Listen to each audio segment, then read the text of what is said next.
महाराष्ट्राच्या राजकारणात कधी न बघितलेलं चित्र आता पाहायला मिळणार आहे. कारण राज ठाकरे आणि उद्धव ठाकरे पहिल्यांदाच संयुक्त मुलाखत देत आहेत. कारण शिवसेनेमध्ये असताना उद्धव आणि राज ठाकरे एकत्र अनेकदा एका मंचावर पाहायला मिळालेत. मनसेची स्थापन केल्यानंतर जवळपास 2 दशकांनंतर ठाकरे बंधू एकत्र आलेत. मात्र मनोमिलनानंतर आता दोन्ही ठाकरेंची संयुक्त मुलाखत दिग्दर्शक महेश मांजरेकर आणि खासदार संजय राऊतांनी घेतलेली आहे. ठाकरे बंधूंच्या संयुक्त मुलाखतीवर भाजप नेत्यांनी टीका केलेली आहे. ठाकरेंच्या मुलाखतीमध्ये आशिष शेलारांनी इव्हेंट म्हटलेला आहे, तर नवनाथ वन यांनी थेट एंटरटेनमेंट शो म्हणत ठाकरे बंधूंच्या मुलाखतीनंतर हल्लाबोल केला आहे. आम्ही असं ठरवलं आहे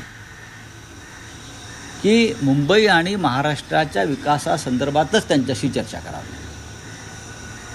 बाकी राजकारणाचे प्रश्न विचारायला भरपूर वेळ आहे नंतर, पण मुंबईसह महाराष्ट्रातल्या लोकांना काय हवं आहे आणि तुम्ही काय देणार आहात, आपण काय देणार आहात, या संदर्भात सकारात्मक आणि विधायक चर्चा या मुलाखतीतून यावी अशी माझी आणि माझ्याबरोबर जे मुलाखत घेणार आहेत महेश मांजरेकर त्यांची भूमिका आहे.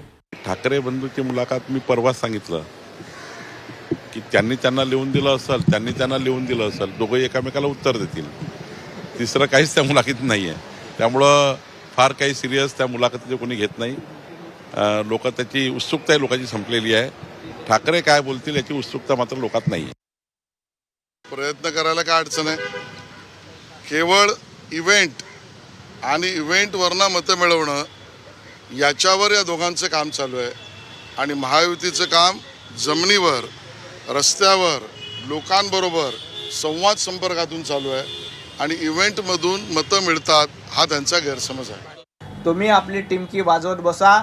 तुमचा एंटरटेनमेंट शो महाराष्ट्र बघायला इच्छुक आहे. तुमचा एंटरटेनमेंट शो नक्की बघतील. मतदान मात्र भारतीय जनता पार्टीला होईल.